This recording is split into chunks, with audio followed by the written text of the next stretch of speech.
JVA, la fréquence de l'espérance.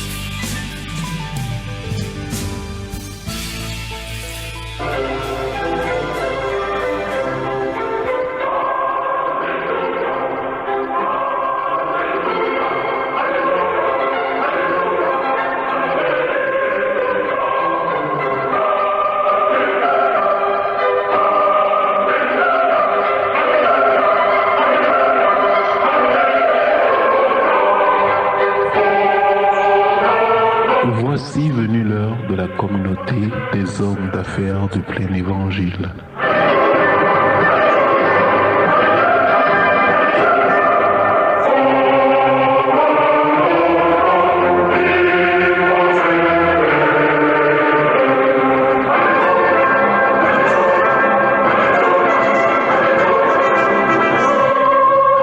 L'heure du témoignage, 30 minutes de puissant et édifiant témoignage de la part du Seigneur.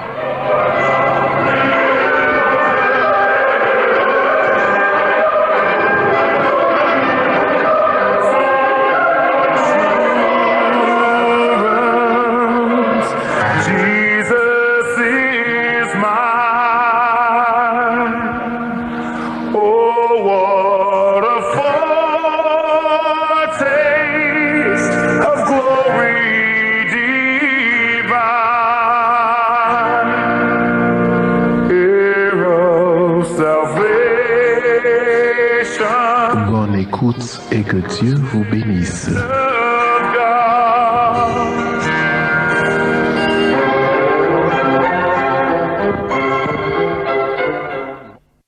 Oui, Seigneur, nous te remercions. Maître de la vie, nous te disons merci.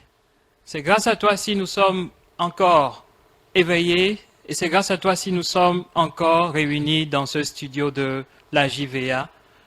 Nous voulons te dire merci pour tout ce que tu fais et nous voulons inviter le Saint-Esprit à présent à venir être le maître de cette heure que nous dénommons l'heure de la communauté.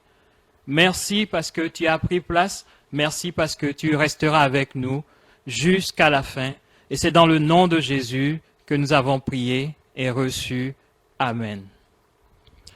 Bien-aimés fidèles auditeurs, fidèles auditrices de l'heure de la communauté, bonsoir. C'est toujours un plaisir pour moi de vous retrouver et je vous sais très fidèle à cette émission, une émission qui nous permet de partager les bons moments de témoignage de ceux-là qui ont rencontré le Seigneur Jésus de façon particulière, de façon pratique dans leur vie. Aujourd'hui, comme la dernière fois, nous nous intéresserons à la situation que nous traversons. Et pour cela, nous avons un plateau spécial. Mais avant toute chose, je me présente, je suis Faugan Géraldo, je suis cadre d'entreprise et je suis membre de cette communauté que nous appelons la communauté internationale des hommes d'affaires du plein évangile. Cette communauté, qui n'est pas une église, est plutôt un regroupement de laïcs provenant de différentes églises locales.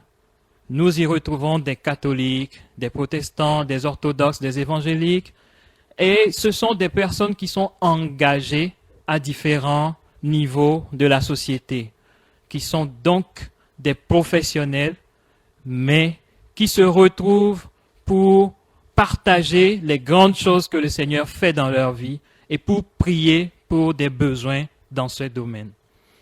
Nous nous organisons pour nous rencontrer dans des lieux publics habituellement et nous nous retrouvons sous la forme de petits regroupements que nous appelons des chapitres.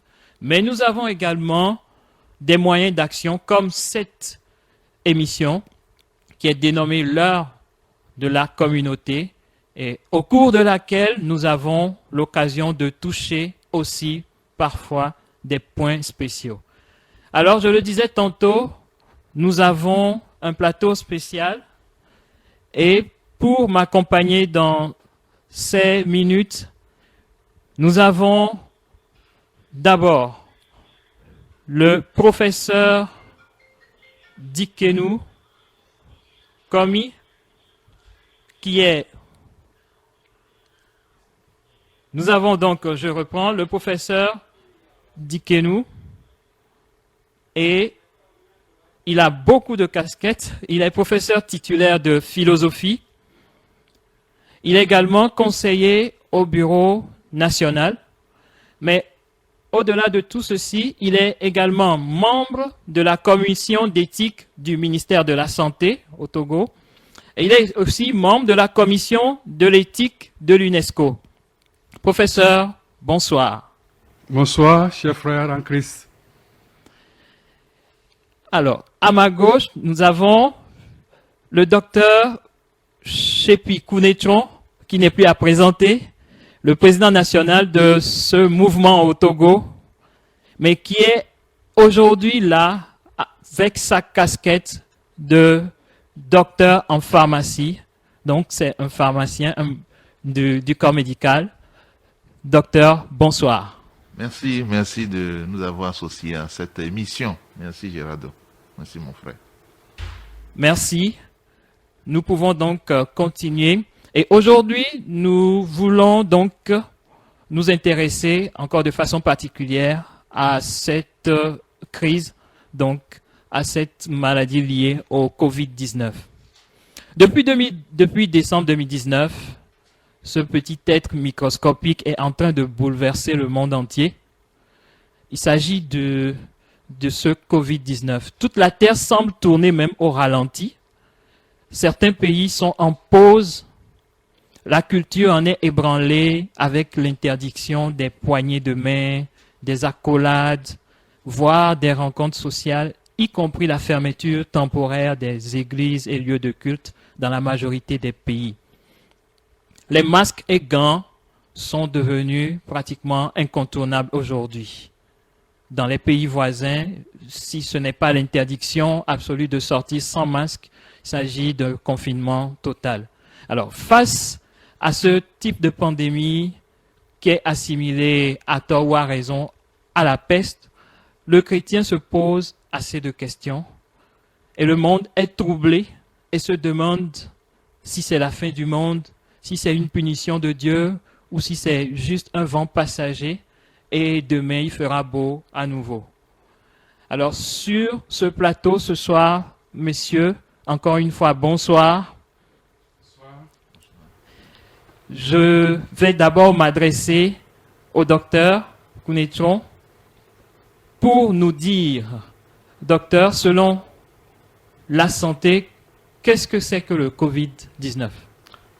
Merci mon très cher frère Karim. Merci parce que d'abord vous animez cette émission de la communauté internationale des hommes d'affaires de plein évangile. Et je voudrais rendre grâce à Dieu pour cette association. Et ce soir, comme la dernière fois aussi, nous voudrions nous associer à cet effort que nos autorités, le gouvernement est en train de faire dans la lutte contre cette pandémie du Covid-19. Les efforts sont sous plusieurs ordres, et notamment le premier plan, la sensibilisation. Et nous sommes une communauté de professionnels de tous bords, des médecins, des pharmaciens, des paramédicaux, des enseignants du supérieur et tous les corps associés. Nous avons cette richesse-là qui nous permet donc véritablement d'être sensibles à la souffrance des gens autour de nous et de nous associer véritablement à cet effort de sensibilisation. Et c'est dans ce cadre donc s'inscrit notre émission de cet après-midi. Et nous voudrions véritablement que Dieu, au travers de cette émission, aide à lever le voile, à lever l'ignorance de cœur, de la pensée de nos auditeurs, des frères en Christ, des chrétiens et de toute la population.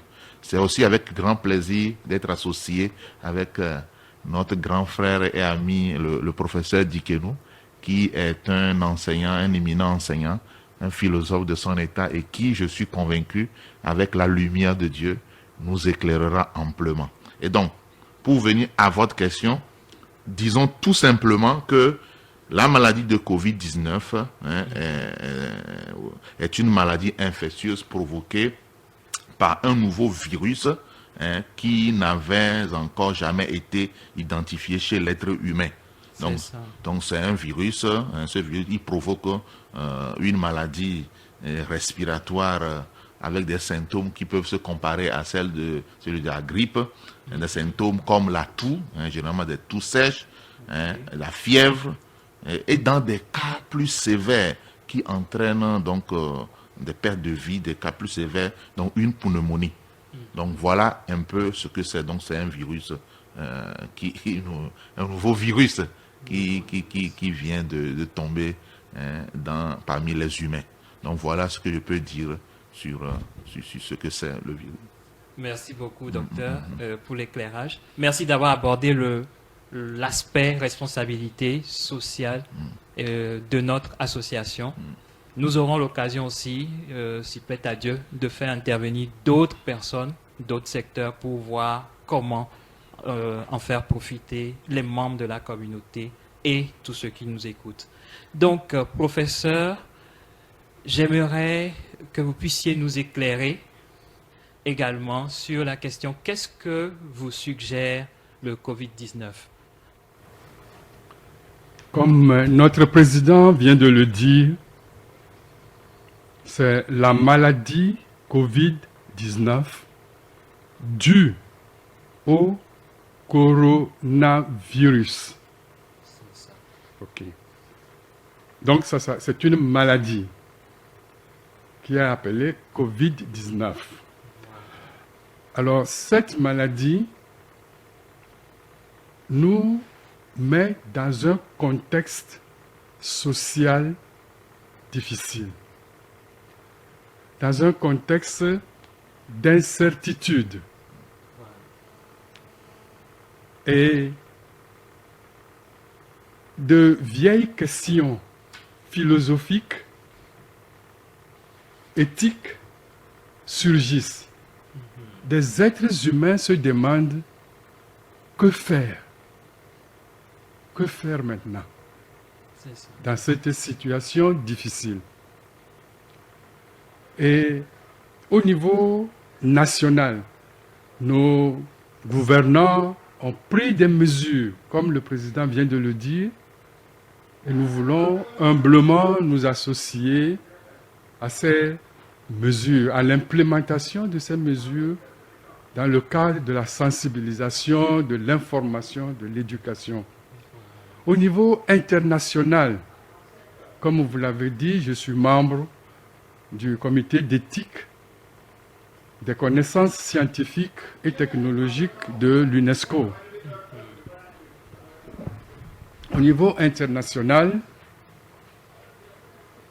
les autorités scientifiques, les autorités décisionnelles aussi réfléchissent et prennent des mesures dans ce sens.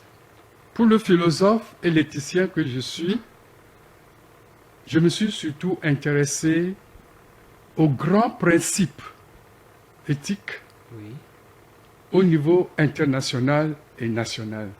Ok. Et je peux déjà vous citer un de ces principes. Oui, allez-y. C'est le principe de responsabilité, comme le président vient de le dire. Et je crois que nous avons entendu ça au niveau national aussi. Nous avons tous été invités à respecter le principe de responsabilité individuelle et collective. Il y a le principe de solidarité. Bon, je m'en tiens pour le moment à ces deux principes. Merci, professeur. Je reste avec vous pour savoir, sur le plan responsabilité, qu'est-ce que nous pouvons dire, nous qui sommes chrétiens, comment pouvons nous approprier la chose pour pouvoir participer Pour nous chrétiens, et j'aime bien que vous le dites, je suis philosophe chrétien. Oui, c'est un honneur pour nous. Pour nous chrétiens, nous sommes responsables. Et quand on dit responsable, il faut comprendre le concept. On est responsable devant une instance, devant une autorité. C'est ça. Ok? Et cette autorité peut être Dieu, peut être les hommes, Oui. peut être notre conscience. Ok. Et pour nous chrétiens, nous sommes responsables devant ces trois instances. Devant Dieu, devant les hommes, devant notre conscience. D'accord. Ok? Et on est responsable de quelque chose. Nous sommes responsables de nos actes. Les actes que nous posons, les comportements. Par exemple, maintenant que la communauté dit qu'il veut prendre ses responsabilités devant la société sociale. Donc, devant la société. Donc, nous posons des actes. Et ces actes peuvent être posés dans le passé. On parle de responsabilité rétrospective. Ok. Ou dans le futur, responsabilité prospective. Ok. D'accord. Voilà ce que je peux dire concernant la définition de responsabilité en philosophe Voilà. Chrétien. chrétien. Merci, professeur. Docteur, Ouais. voilà. Est-ce que vous avez quelque chose à dire sur ce point déjà? Oui, disons que cette responsabilité dont parle le professeur, c'est ça qui se traduit en règles pratiques qu'on nous demande de pratiquer. Voilà. Et si vous le permettez, je vais donc encore rappeler cela Ok. pour que nous puissions donc partir sur de bonnes bases. Et donc, comme vous l'avez dit, c'est des comités des scientifiques qui se sont réunis et qui ont étudié ce qui se passe et ils ont donné quelques principes qu'ils appellent les gestes barrières. Voilà. Et donc, pour donc prévenir ce Covid-19, vu que nous sommes aussi dans des pays où les choses ne sont pas toujours faciles. Vous voyez, des grands pays, des pays développés, ils n'arrivent pas à contenir cette épidémie. Ça, même les premières puissances. Voilà les premières puissances, et vous avez vu. Donc, pour nous qui sommes des pays en voie de développement, il est important que nous puissions mettre l'accent sur la prévention. Et c'est à ce titre-là que les gestes barrières ont été édités.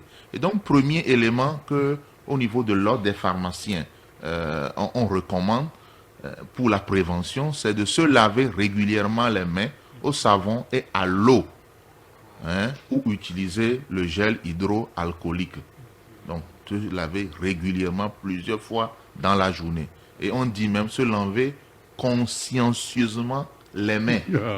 Consciencieusement les mains. Pas la va-vite. Pas la va-vite, consciencieusement. Ce n'est pas banal. Et je voudrais préciser en sens que ça, ce sont les principes simples, fondamentaux d'hygiène sanitaire qu'on devrait même appliquer même s'il n'y avait pas eu une épidémie. C'est ça.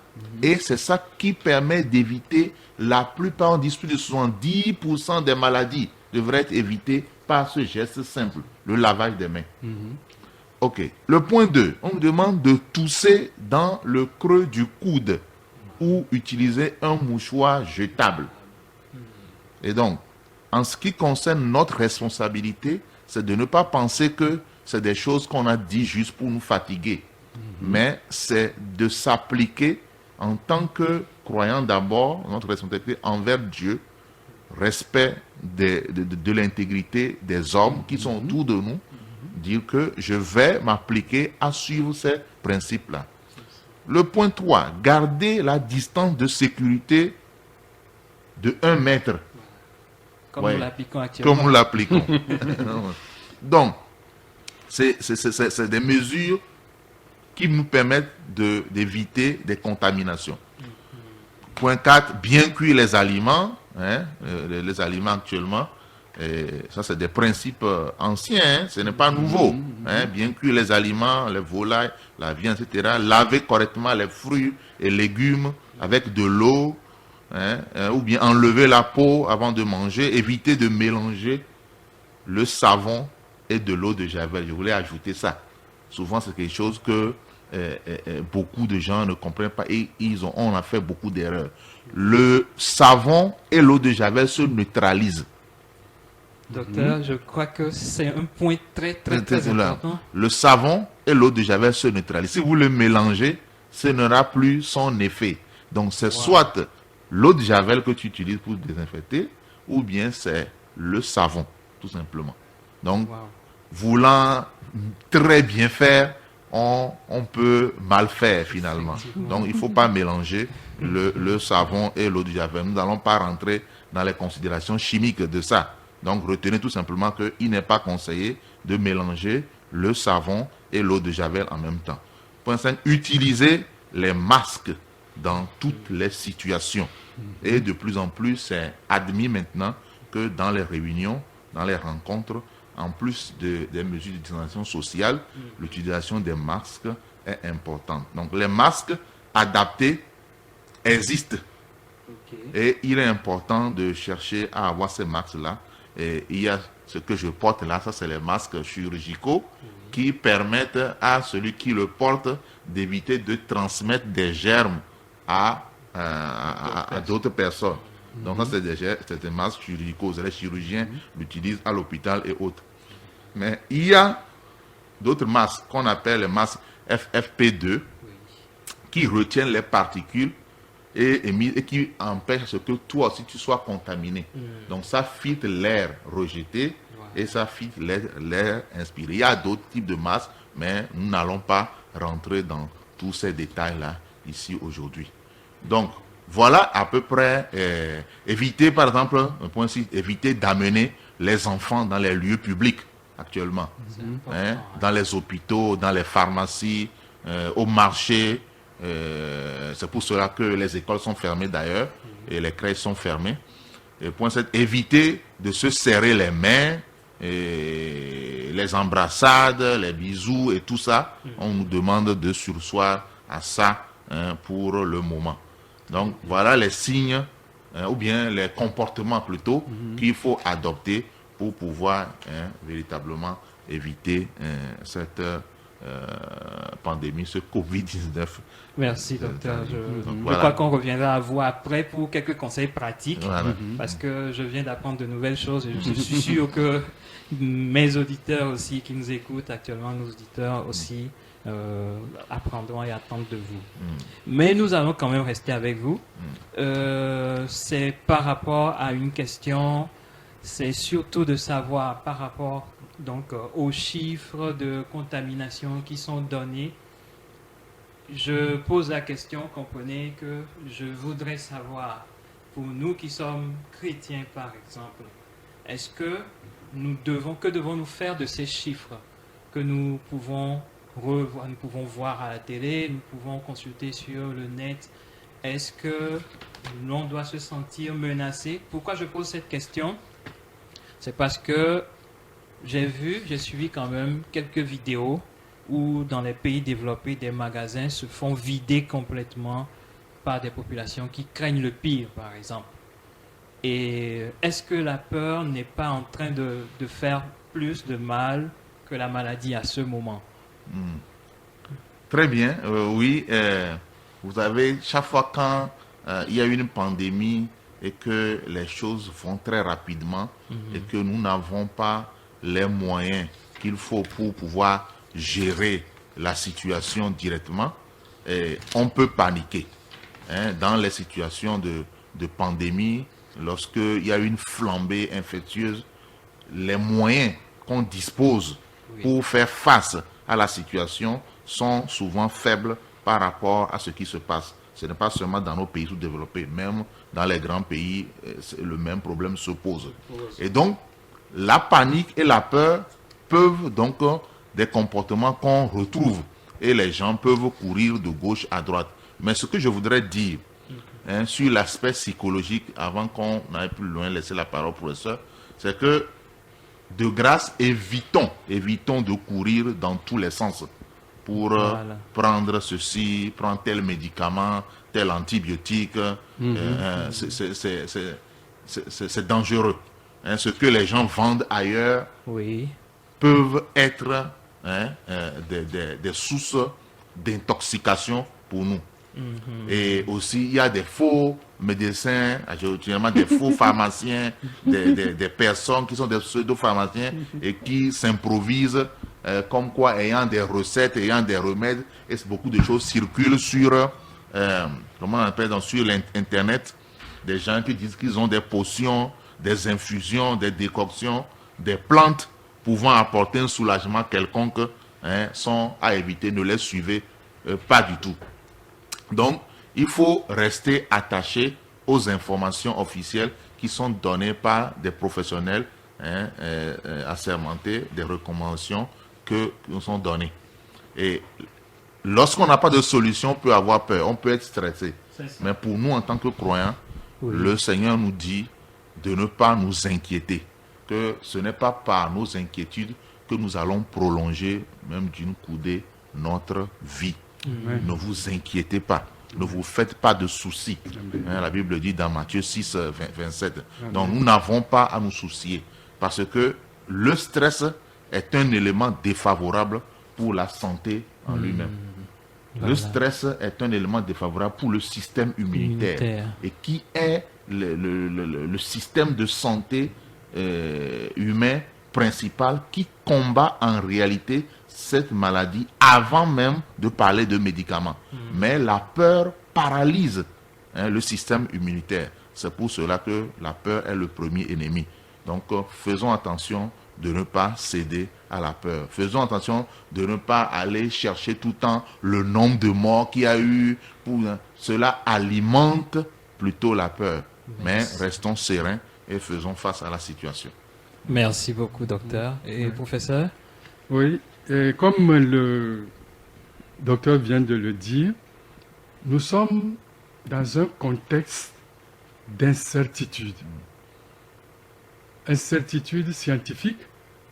Aucun scientifique ne peut se lever aujourd'hui pour vous dire « Ah, moi j'ai trouvé la solution au problème. » Incertitude chez les médecins, chercheurs, tout ça. Alors, ils font des recherches, au niveau des principes, dans un contexte d'incertitude, que ce soit en matière de santé publique, en matière d'environnement, au niveau international, il est recommandé d'appliquer le principe de précaution. Ok. Ce n'est pas parce que on est dans une incertitude qu'il ne faut pas agir. Il faut agir. Et au moins prendre les mesures préventives, comme le docteur vient de le dire. Donc ces mesures-là sont indispensables à ce moment, en attendant de trouver des vaccins ou des médicaments. C'est indispensable. Donc, dans ce contexte d'incertitude, vous voyez que nous agissons et nous devons agir avec le principe de précaution. Le principe de précaution. Il faut prendre les précautions. C'est ça. Et ces mesures préventives rentrent justement dans ce principe de précaution. C'est ce que je voulais ajouter à ce que le docteur vient de dire. Merci. Et comme il a dit, bien sûr, nous sommes chrétiens, dans tout moment d'incertitude, nous savons que notre Dieu est là. Vraiment, vraiment. Merci beaucoup. Nous allons avancer. Oui.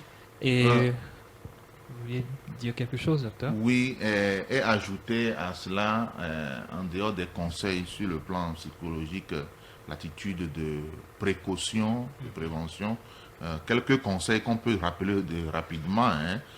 Conseils sur le plan nutritionnel, encourager. Ok, d'accord, j'allais y venir après. Donc ce sont les conseils pour nous aider vraiment. Oui. D'accord, allez-y, docteur. Donc les conseils nutritionnels qui boostent l'immunité hein, beaucoup de fruits, de légumes, des antioxydants, la vitamine C. Et je voudrais insister sur les conseils pour les patients qui souffrent de maladies chroniques et les personnes âgées.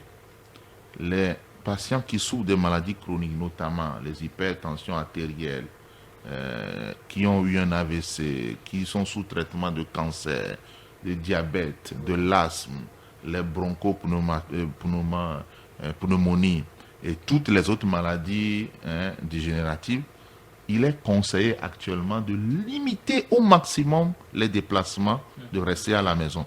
Parce que ce sont ces cas que ce Covid-19 emporte en premier. Parce qu'il y a une fragilité intrinsèque liée à cette pathologie, à ces maladies chroniques-là, qui font que les personnes sont plus exposées. Et aussi les personnes âgées.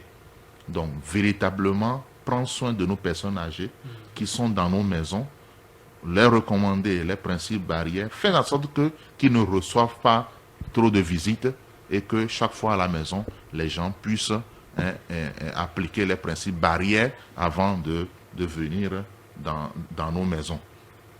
Donc, comme je l'ai dit, c'est valable pour les personnes âgées. Les conseils nutritionnels sont valables aussi pour les personnes âgées et c'est véritablement le moment d'entretenir son immunité. Donc, nous recommandons beaucoup de fruits, de légumes, éviter la peur, le stress et prendre tout ce qui contient beaucoup de vitamine C. Donc, voilà, sans trop s'étendre. Merci, docteur. Mais j'aimerais quand même que vous nous aidiez. Vous avez parlé de la vitamine C. Vous avez parlé également d'autres principes actifs, à part la vitamine C. Oui. Quels sont les fruits, par exemple? Je sais que les agrumes en général qui sont recommandés pour la vitamine C. Qu'est-ce que vous pourriez également... Oui, tout ce qui est... Il y a beaucoup de fruits, les fruits de façon générale. Il y a l'ananas, il y a les oranges, il y a le citron. Donc, essayez de manger plus tout ce qui est naturel, tout ce qui est légumes. Et cela nous apporte les oligo-éléments nécessaires.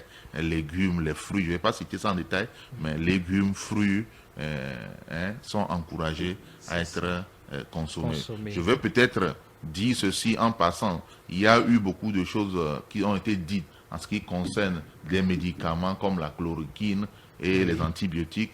Mais nous disons, et nous allons le redire encore, que personne ne court derrière un médicament actuellement. Principe de précaution.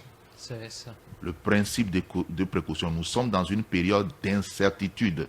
Rien n'est encore validé. Et même si un traitement, une thérapie doit être utilisée, cette thérapie sera utilisée exclusivement dans un cadre hospitalier où des médecins sont en train de soigner des cas. Et donc, tout ce qui est automédication actuellement est contre-productif. Contre-productif. Et cela expose nos populations, nos frères, nos soeurs en crise à d'autres maladies, à d'autres intoxications auxquelles ils ne pouvaient pas s'attendre, qui peut les emporter même avant le Covid-19. Donc, précaution, précaution, précaution, voilà. Précaution sera donc le mot d'ordre recommandé par le docteur. Bien. Professeur, vous vouliez... Oui. Tout ce que le docteur vient de dire rentre bien dans ce qui est recommandé, aussi bien au niveau national qu'international, aussi bien pour les chrétiens que les non-chrétiens. Donc nos frères et sœurs doivent mettre tous ces conseils-là en pratique. Une chose qui est encore recommandée au niveau international, c'est que les informations doivent avoir des bases scientifiques. Oui. OK. Doivent être basées sur des connaissances et des pratiques scientifiques. Et nous, chrétiens, nous ne sommes pas contre la science. Nous donnons gloire à Dieu. Alléluia. Pour la science, pour la technologie. Donc, il n'y a pas de contradiction entre ces deux domaines. Notre foi et la science, il n'y a pas de contradiction. OK. D'accord. Merci beaucoup, professeur. Nous allons... Si vous voulez, Oui. moi je voudrais humblement inviter. Je voudrais humblement inviter maintenant mes frères, mes sœurs qui sont professionnels de la philosophie, que ils enseignent des concepts, des valeurs, des principes. Mais c'est maintenant l'engagement social. Qu'ils expliquent ces concepts aux gens maintenant. Voilà. La responsabilité. Nous avons étudié ça en terminale, en philosophie. La solidarité, l'amour. Nous avons étudié tout ça Oui. en terminale, mais aujourd'hui, voilà une situation dans laquelle on nous demande De d'appliquer, de pratiquer la philosophie. Donc, je les invite vraiment à aider la population dans ce mouvement général de sensibilisation, de responsabilisation. Que le Seigneur les aide dans cette tâche. Ok. Amen. Après le Covid, on va voir comment on va enseigner la philosophie. Merci beaucoup, professeur. Je crois que nous rentrons dans une autre phase de ce programme et nous allons passer un peu de temps à prier parce que c'est aussi ça, la communauté. En solidarité, c'est intercéder aussi. Être en solidarité, c'est intercéder. Donc, nous allons prier. Et nous allons dans un premier temps prier pour les personnes malades du Covid actuellement.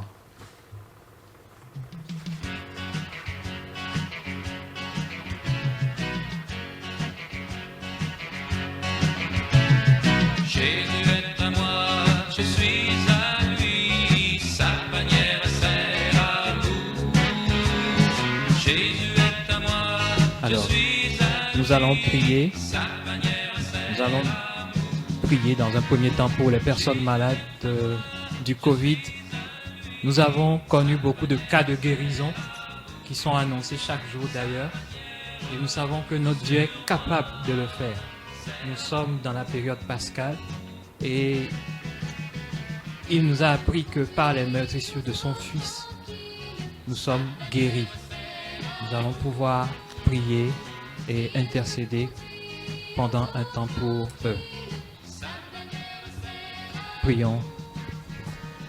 Nous allons demander au professeur de prendre la parole et prier pour ces personnes. Notre Père et notre Dieu, tu nous as dit dans ta parole, et nous le croyons, que c'est toi le créateur de l'univers. Papa, toute la création souffre maintenant. Papa, je te demande humblement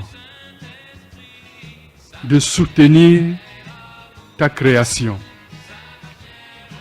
de soutenir nos frères et sœurs malades de Covid-19. Papa, touche-les, envoie ta parole et guéris-les au nom de Jésus. Amen. Amen. Nous avons connu également des décès et une perte. Ça fait beaucoup de mal. Ce sont des vides qui sont laissés derrière. Nous allons prier pour les familles éplorées. Nous allons prier pour que le Seigneur les fortifie et que la mort n'ait plus de place, n'ait plus en fait de pouvoir sur le reste. Donc nous allons demander au docteur de nous aider sur ce point. Dieu de consolation, Dieu de compassion et de miséricorde, nous t'élevons. C'est toi qui as compassion de ceux qui sont attristés, ceux qui ont le cœur contrit. Oui, Seigneur. C'est toi qui répands le baume de ton esprit sur le cœur des personnes attristées. Seigneur, nous remettons toutes les familles attristées par cette maladie, ici au De Togo, Jésus. en Afrique et dans le monde, entre tes mains. Oui, Seigneur. Nous prions que cette situation, au lieu de les abattre, les ramène plus près de toi. Amen. Seigneur, nous prions que leur cœur soit ramené à Dieu et que dans ces instants, ils puissent expérimenter la présence glorieuse de notre Seigneur Jésus-Christ. Seigneur, console les cœurs, touche leurs besoins, rencontre leurs besoins et permet que à la fin, ils te donnent gloire Au nom de Jésus. pour ton appui, Oui, Seigneur. pour ton soutien. C'est toi qui as dit que tu es pour nous un secours et un appui qui ne manque jamais dans la détresse. Oui, C'est Seigneur. pour cela que nous sommes sans crainte Oui. quand les montagnes même chancellent au fond des mers. Oh l'Éternel, tu es un appui sûr. Nous t'invoquons et nous réclamons ta présence. Oui, Seigneur. Au nom de Jésus-Christ, nous avons prié. Amen. Amen. Amen. Nous allons continuer à prier. Nous allons prier pour le personnel soignant. Parce qu'aujourd'hui, en réalité, ce sont eux qui tiennent les armes à la main. Ce sont eux qui sont au front, qui sont en première ligne. Nous entendons par moments qu'il y en a qui sont également souffrants. Il y en a qui, malheureusement, même succombent, ça peut arriver. Mais nous allons prier pour que le Seigneur puisse les protéger. Nous allons demander, nous restons avec le docteur Shepi, pour prier pour le personnel soignant et toute personne qui est engagée dans ce sens-là pour la victoire sur le Covid-19. Oui, Seigneur, nous te disons merci. Aujourd'hui, des tonnerres d'applaudissements s'élèvent dans les rues des grandes capitales, dans les pays développés pour le personnel soignant. Seigneur, nous voudrions dire que merci de ce que tu as donné, la connaissance, la science. Merci Seigneur. Tu as donné l'engagement, cette notion de responsabilité, ce serment que nous avons prêté, nous professionnels de santé, à la fin de nos études, qui nous engage tant et qui nous met au devant de la scène dans cette situation. Seigneur, merci de ce que ta main de grâce couvre tous les personnels soignants. Seigneur, merci de ce que tu leur viennes au secours. Merci de ce que dans cette situation, tu montres même à ceux qui ont les grands moyens que tu es l'Éternel qui guérit. Seigneur, merci de ce que tu changes la vie d'un médecin au travers de cette situation. Que tu changes la vie d'un infirmier au travers de cette situation. Que tu changes la vie d'un personnel soignant au travers de cette situation. Parce qu'il aurait expérimenté ton intervention, qu'il aurait vu ses limites et qu'il serait abandonné entre tes mains. Seigneur, nous prions aussi pour les personnes de santé ici dans notre pays, le Togo. Nous prions pour tout le système de santé. Nous savons ce qui manque, ce que nous avons, ce que nous n'avons pas. Mais nous croyons que, comme ta parole déclare, que toute chose concourt au bien de ceux qui aiment Dieu et de ceux qui sont appelés selon son dessein. Au travers de cette situation, tu changeras le visage de notre système de santé au nom de Jésus. Tu vas amener ce qui n'existait pas, tu vas l'amener à l'existence. Tu vas fortifier, tu vas encourager des gens. Et au travers des situations qui sont difficiles, tu vas établir des hommes fidèles, des hommes remplis de ton esprit, des hommes qui vont encore faire davantage, ils vont faire mieux. Seigneur, répands ta main, répands ton esprit d'encouragement sur ces professionnels de santé qui travaillent nuit et jour sans grands moyens, mais soutiens-les, mets la force dans leur cœur. Je prie aussi en même temps pour pour toutes ces personnes qui vont décider, encourage-les, fortifie-les, donne les moyens pour avoir les équipements sanitaires qu'il faut, donne les moyens, donne l'intelligence, la sagesse. Au nom de Jésus, nous avons prié. Amen. Amen. Amen. Amen. Professeur, nous allons prier pour les personnes qui sont des victimes indirectes aujourd'hui du Covid-19. Nous allons parler des entrepreneurs qui sont obligés de se mettre en retrait. Ils voient leur chiffre d'affaires diminuer ou ils sont complètement obligés de rester à la maison. Le Seigneur est sensible à ces personnes également. Et le Seigneur peut les aider. Le Seigneur peut nous aider et les ramener. À vous la parole. Oui, mon Père et mon Dieu, dans ta parole, nous avons lu qu'il y a des hommes d'affaires, des commerçants, des producteurs, des distributeurs. Papa, toute l'économie aujourd'hui est en train d'expérimenter cette situation tragique. Des gens parlent même de récession. Papa, tu es Dieu pour nous. Tu es souverain. Nous te confions nos frères et nos sœurs.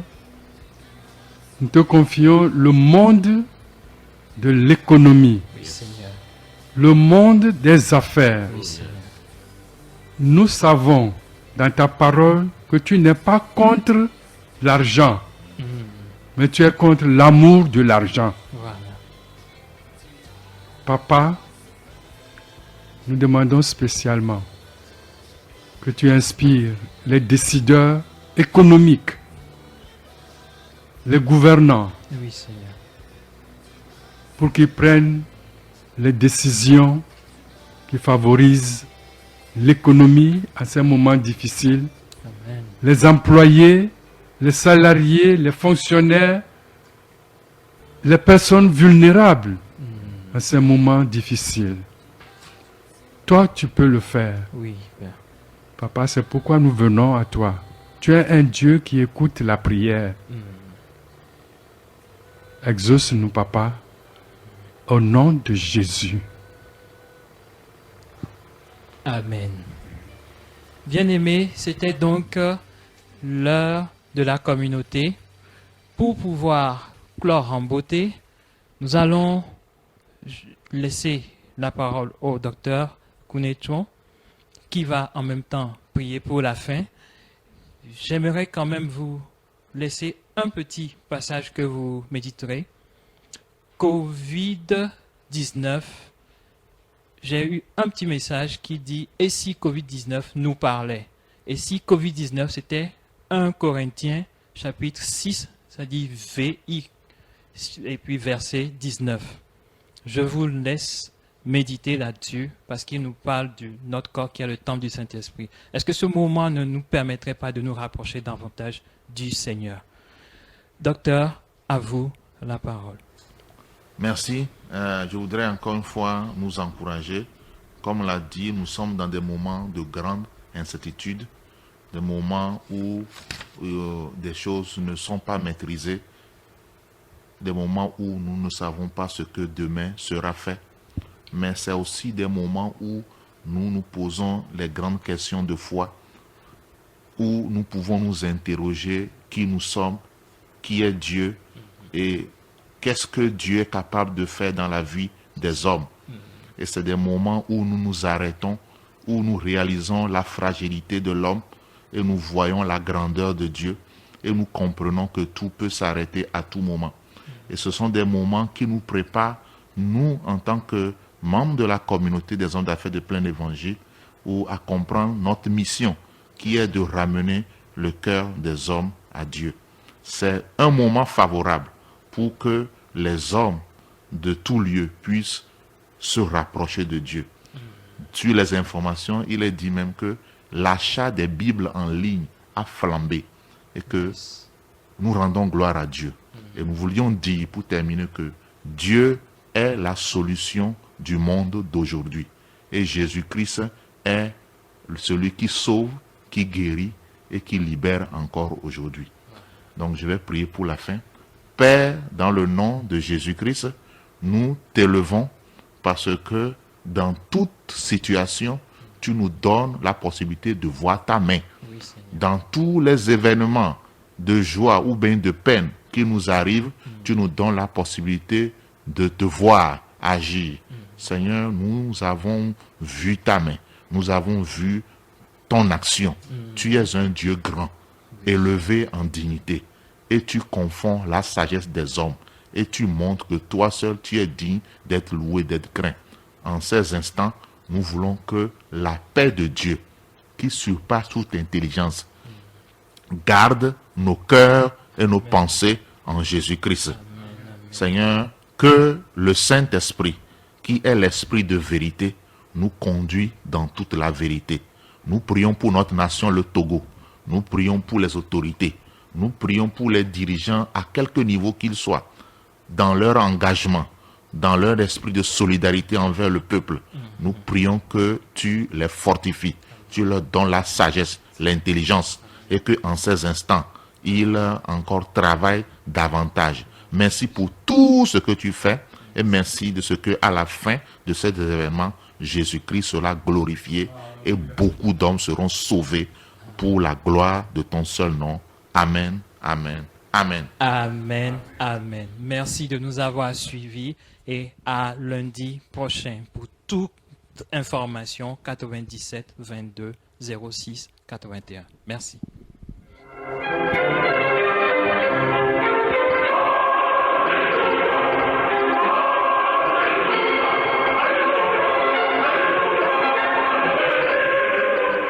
C'était l'heure de la communauté internationale des hommes d'affaires du plein évangile.